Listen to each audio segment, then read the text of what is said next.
Hey guys, it's Wahima, but just call me Wah. Melanated! Welcome to my recap of A Life After Lockup, Season 3, Episode 26, Truth Bombs. Don't forget to give this video a thumbs up, subscribe to my channel, and feel free to share on any social media platforms that you deem fit. Okay, let's jump right into this episode. The first couple that we are going to talk about is Sean, John, Shane, and Lacey. Their segment starts off where John is feverishly driving around looking for his heroine, Lacey. Meanwhile, Lacey's pregnant, having lunch with a friend at a spot. I guess she checked in somewhere. Very 2005 of her to check in on Facebook at an establishment. You know, there are stalkers out there, Lacey.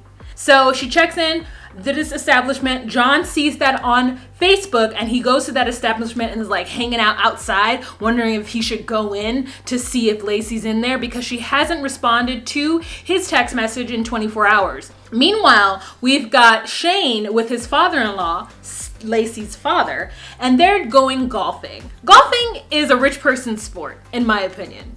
Now, it may not be, maybe it's more accessible than I think. It's something that I don't want to do. So when I see people playing golf, I'm always like, why? And then secondly, the dad's like, hey Shane, have you ever played golf? And he's like, no, never played golf. No one ever taught me it. They didn't teach us that in prison because obviously they don't want us to have these clubs to hit each other upside the head with. And the dad's like, it's pretty easy. Here's this thing and a ball and you just hit the ball and pretend the ball is John's head. And Shane's like, yeah man, I'm gonna hit this effort. Oh, where'd it go? Where'd it go? And they're having that whole like, oh, golf is a normal thing that people play. I'm like, y'all might as well just be playing baseball. I guess golf is an adult sport that two men can go play and it's not weird. So maybe baseball would be weird. But anyways, they go play golf and Shane's talking about how he's been a hard worker. These last couple of months, he's working with a temp agency. So he does various types of construction work. And Dad ends up dropping a little bomb saying like, you know, what if John were to turn up? What would you do?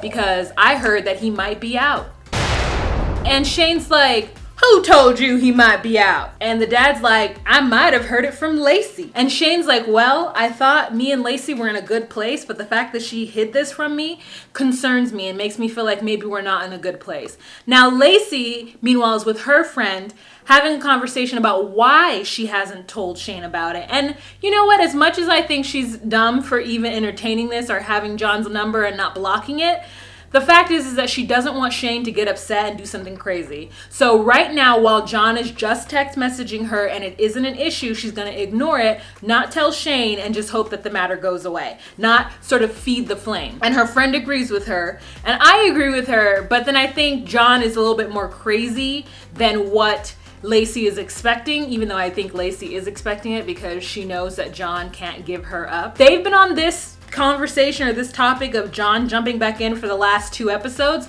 So I'm waiting for their storyline to kind of escalate and see what John does. The next couple that we're going to talk about is Scott and Lindsey. Oh, baby. Lindsey is doing her money's worth, okay? She's doing her very best to keep the cameras on her. And frankly, I'm over it. I can see right through Lindsey. So does Scott. We all see right through Lindsey. She is just a petulant child who never had to grow up. The things that she is saying, the fact that she has on eyeshadow and didn't do her eyebrows, like sis, you're not fooling anybody, okay? We see that you're crazy. You're 2 eggs less than a dozen, or you're 2 pieces of bread less than, I don't know the saying, but you're cuckoo, okay? And no one is flying with you. No one understands where you're coming from. She is in Scott's office throwing all of his stuff on the floor. And I'm like, to what end? You think this is gonna make him respect you? It's very teenager behavior. She is going through his drawers, dumping everything out. She carves F-U into his desk. What is that gonna do, ma'am? You don't pay any bills here. And I think that's her main frustration, is that she has no power. So the only way she knows how to try to get some power is to act out. And she acts as though Scott is gonna keep her in any kind of good fashion with her behavior. So Scott comes home and he sees his clothes out in the front yard and she's just sitting in his office with her legs up on the desk. And he comes in and he says, can we have a conversation? And she's like, no, And he's like, all right then. And so he goes out into the backyard to have a cigarette. He tells the camera that the reason why he isn't engaging with her is because she's in some kind of mode right now and she's being unrealistic and crazy. So he doesn't have anything to say to her. He knows that nothing he says will get through to her. Meanwhile, she is just in his office destroying it, dumping out his pills, dumping out Ziploc bags, throwing papers on the ground. And then she gets up and she goes outside and throws the book at him that supposedly has the quote of all the things she was planning on doing. Then doesn't give him the page in which that quote is on. Expects him to rifle through this book to figure out where that quote is. The fact is that this relationship is down the hill. It's gone. It's done. It is absolutely done. She's like, I'm going to get some kind of emotional reaction out of him. You watch. That is all she wants. Like a teenager, is an emotional reaction out of Scott, and Scott's not giving it to her. So after she's done being petulant in the house and destroying his office, she goes outside to have a conversation with him, where she is just so smug, and he just keeps throwing things in her face. At some point, she says something to him, and he's like, yeah, I went to jail and found that. And she was like, okay. She's trying to come at him with words, and she has no legs to stand on. In fact, she's not even standing. She's just kind of like wallowing on her back like a turtle, trying to come up with reasons and ways and stuff that hurt him. And she's no power. She has absolutely no power in this situation, and she put herself in this situation and then tried to get herself out by snooping in his stuff, and he doesn't care. Oh, I know what she said. She says, have you been talking to any prostitutes lately? And he said, yes, I just went to jail and got one. Shots fired! Boom, boom, boom, boom, boom, boom, boom, boom, boom, boom. And I was like, oh my God. And she had nothing to say. She's like, oh yeah, okay, well, have you had any prostitutes recently? And he's like, no, there have been times where I have reached out to prostitutes, escorts, but not right now. And she's like, well, why haven't you been paying your bills? Why are you delinquent? And he's like, I've been paying my bills. I'm fine. And she has nothing to say to that. So I guess she's just going to trash the place until he does what? Kick her out? Gives her the emotional response that she desires? Who knows? But I'm still upset with the fact that she put on all that dark eyeshadow, didn't even bother to do her eyebrows. Come on. The next couple that we're going to talk about is Lamar and Andrea.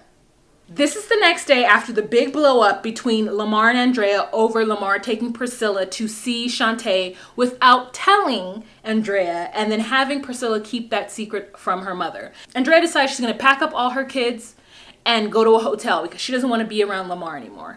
And Lamar is like, where are you going? Like, what's happening? He's walking around with a red Solo cup in his hand, trying to figure out what's going on, why she's acting up this way, why she's taking the family and leaving. They get into the car, and you know what? Tennyson decides that he's not going to be a part of this, and he's just going to stay with Lamar. He says that his reasoning is because he doesn't want Lamar to feel like whenever Andrea has these sort of whims and desires that she's going to take this entire family away from him, and he wants Lamar to know that someone is on his side. Even though Tennyson does think that Lamar was wrong, he's like, that doesn't mean my mother needs to pack us all up and we all need to go. But Priscilla and Nyla go with Andrea. And I just want someone to comb Nyla's hair. Just comb her hair, sis. Like, get you a little moisturizer, maybe a little CC cream. I mean, you know you're filming. She's only 15, so this is Andrea's fault. I love it when they look good on camera. So Andrea in her confessionals with her wig laid ends up telling the camera that she knows that her behavior with Lamar when she gets upset is inappropriate, and she doesn't want her children to think that it's normal. She wants them to be shocked when things like that happen, and she knows that she needs to figure out how her and Lamar can better communicate. Nyla is like, you act like a child, and it feels like me and Tennyson have to wrangle or regulate. That two together. They're tired of it. So she talks to her mother once they get into the hotel room, and she says, you didn't handle that well. You didn't handle it. You could have stayed calm. You could have talked to Lamar. You guys could have hashed this out, but you didn't. You just blew up. And she's just like listening, and Priscilla ends up saying that she doesn't like the fact that they fight because it makes her uncomfortable. And Andrea's just sitting there trying to make it seem like being in this hotel is the better choice, that's why she left, because she wanted to walk away. And Nyla says, you didn't walk away early enough. You should have walked away initially when it first happened. But you yelled, you screamed, you did all this antics and stuff, and now we're here. And it just feels like I'm having to baby you. And Andrea truly has nothing to say about it. Tennyson is trying to talk to Lamar about it, and Lamar's like, I don't know, man, let me just go sit down there and have this drink. I'll come back in here and talk to you. And I think they're just at a stalemate at this time. I don't want these two to break up because I feel like Lamar is doing the things that he needs to do, but maybe he isn't. And if he isn't, then Andrea needs to be more communicative to him and to us, because I want to know, about how he can be a better husband to her. Because it doesn't seem like he's doing anything wrong. I mean, he is making small mistakes here and there, but that's not something to blow up about. It's very odd. So the next couple we're going to talk about is Brittany and Marcelino. Now, you guys, this was really the bread and butter of this episode because this is real life-ish. So Brittany and Marcelino are at Fremont Street, driving up and down looking for Brittany's mother. They end up looking for her for 5 hours. The whole time, I now understand why they have that dog, because they are literally just around drug addicts and pimps. You know what I'm saying? So they've got to have some kind of protection, and that dog is barking and keeping them protected. Also, you know that Marcelino got a few tricks up his sleeve. They're literally walking around asking people, have you seen this woman? Have you seen this woman? Someone's like, yeah, I have seen her, but I don't know where she is now. They're looking for her. She's not answering any text messages from any of her daughters. And Brittany is really worried because the last time she saw her was at that therapy session, and she feels like her mother could be triggered. Now, Marcelino's over this whole situation. He feels like Cynthia has got him and his wife out there in the streets in dangerous situations looking for her. And he feels like Cindy is a grown-ass woman, and that when Cindy is ready to lay down her pipe, lay down her needle, lay down her pill bottle, and do what's right, then they'll be there. But until then, he's setting that hard line. But Brittany's not ready to do that. So he's there to support her to make sure nothing happens. And they're, bickering back and forth. But at the end of the day, they are a model of like how life after lockup should be working. So it was nice to see them kind of working together. At some point, there is a whole like police scene where like Marcelino describes it as a crackhead kung fu, tries to start fight somebody. And so he's got his little binoculars, and I'm like, where the hell did Marcelino get binoculars from? Did he just have binoculars in the car? Come on. Is Marcelino also the type of man who carries around a knife? I feel like Marcelino and my dad are kind of the same, because my dad also has binoculars in his car. I'm just saying I didn't know that other men did this as well. Finally, they see Cindy come back to the hotel after they're doing like a stakeout at the hotel after driving up and down Fremont Street. And when they get there, it's 1 a.m. and Brittany rolls up on her and is like, what the hell? Where have you been? And she's like, what? She's like, Mom, just get in the car. I want you to come with me. And she's like, why are you even here? Like, what's wrong? I'm fine. And she's like, you haven't been answering your phone. I've been worried about you. I just think it's best that you stay the night with me and Marcelino. And so she goes with Marcelino and Brittany. And Marcelino doesn't have anything to say about it because he's over it. I think that he still is there supporting Brittany, which is important. She gets into the car with them, and Brittany's like, Mom, have you been doing drugs? And she's like, I went out to go look for drugs because I was in pain.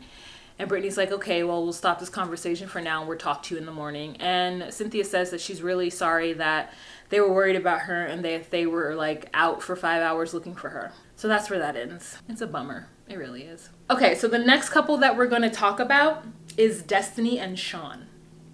Now, this explains a lot of Destiny's asshole behavior. So Sean has decided that he's going to go to the court date against Destiny's wishes. And he keeps on trying to call her, but she is with her family in Reading. So we discover after seeing her mother in a different light. Like, I feel like the first time we saw her mother looked relatively put together. But when I saw her mother in this episode, I was like, something is happening. Like, they're drinking Jaeger shots together in the backyard. Destiny's like, this is the good stuff. And I was like, Jaeger? What? Is the good stuff? Okay. It kind of lets me know exactly who these people are.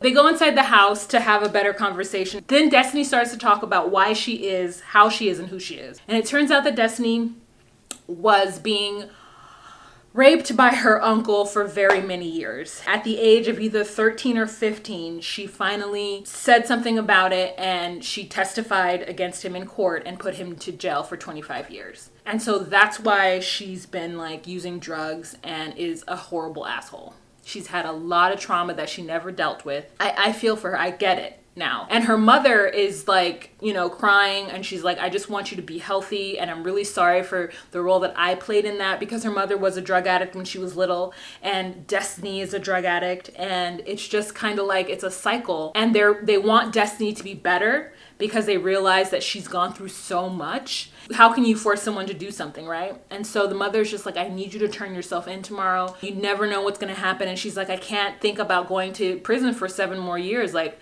I don't want to do that. And her mother's just like, but we love you and we're here to support you and we really want you to turn yourself in. And she's like, I'm still thinking about it. And it's just like, that is where Destiny is in her life. She is a victim of horrendous trauma for years and years.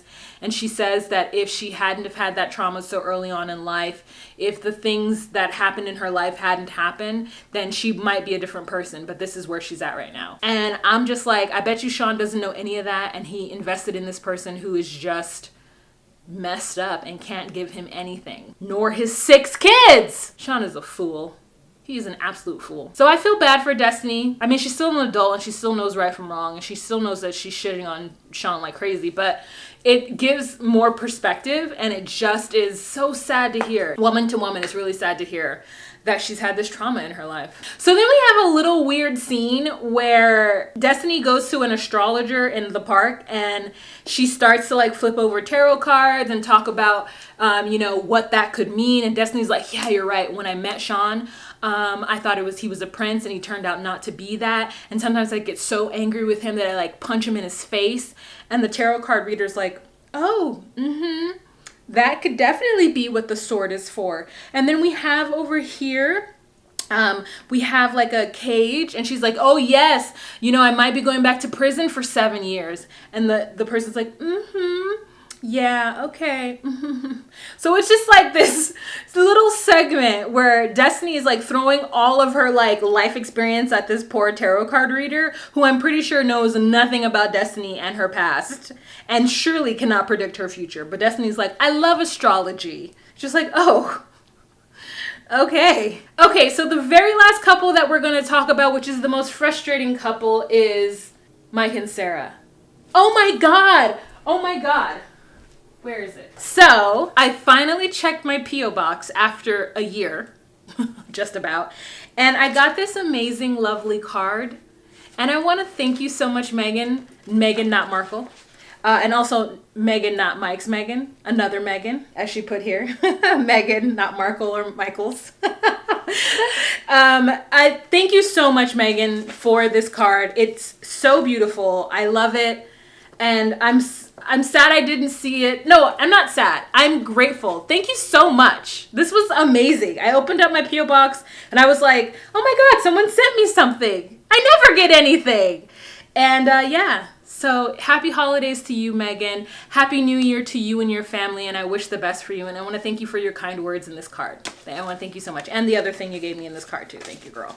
Thank you. So now we get back to trifling ass Michael, who doesn't know what a father is and is still trying to argue with Sarah about the fact that he's a good dad. And he says that he does what he can. And she's like, why didn't you come back when you got off tether? Why didn't you come back to New York and stay with me and the girls? Why was I going to come to New York and stay with you when you didn't like me? I was going to go with Maria. And it's just like bananas that this man is making any kind of excuses. I don't even want to watch him anymore until we can see something where he actually realizes that he's a shit dad and he's a shit guy and he's just a shitty person and he starts to make changes for the better. It's like, what are we going to get from him? It's the same thing over and over in a circle. It's like we've gotten down to who he is. He's just a sad, lonely, afraid little boy. And now it's like, I want him to grow from that, but we're just going to keep seeing what a sad, lonely, afraid little boy, what decisions that person makes and how he convinces himself that he's a good dad because he calls them. That makes you a good dad? You mean not actually being there when you don't have to not be there? Have to not be there was crazy. Too many double negatives. But like, he could just go live in Rochester. There is nothing preventing him from just going to live in Rochester, moving on with his life, getting his own apartment, getting a job, or doing whatever it is that he needs to do so that he could be next to his kids. He thinks that calling them whenever he can or once a week is him being a good father and him being there for them. And it's like, no, it's more about being supportive to Sarah, even if you don't like her, but being supportive to the person who's taking care of them. And she wants thanks, which is crazy to me. I'm like, you're not going to get thanks from him. He's not going to thank you, Sarah. He thinks you're a simp. He's not gonna thank you for taking care of his kids. You're just a vessel. You don't mean anything to him. And she really wants to mean something to him. And that's why she continually gets hurt by him. And so she leaves because she and him are arguing like crazy, holding that baby, screaming at each other just in front of the kids. And so she's like, I just need to get to a place where I can be civil with him for the girls. And I'm just like, at this point, it's not about that. You need to do what you need to do to protect yourself, so that you can be a good mom for these girls. And if Mike being involved does not allow that, then it doesn't allow that. And then you explain that to Aviana when they ask questions. Like, yeah, when they get to a certain age, they can hold conversations with him. That's fine. But right now, for your sanity, you need to do what you need to do, because he is not the person for you. He is not going to help you with these kids. You need to just move on. And I hope Malcolm leaves her, because she got too much going on. She don't even know what she wants. But it is really hard to watch them argue, especially in front of those kids. And the thing is, though, I know a lot of parents yell in front of their kids like that. So I'm not saying that they're the only kids that are going to ever have that. You know, it's very uncomfortable to hear your parents yelling at each other like that. But the way they were doing it with such anger and vitriol, and it's too much in Sarah's body.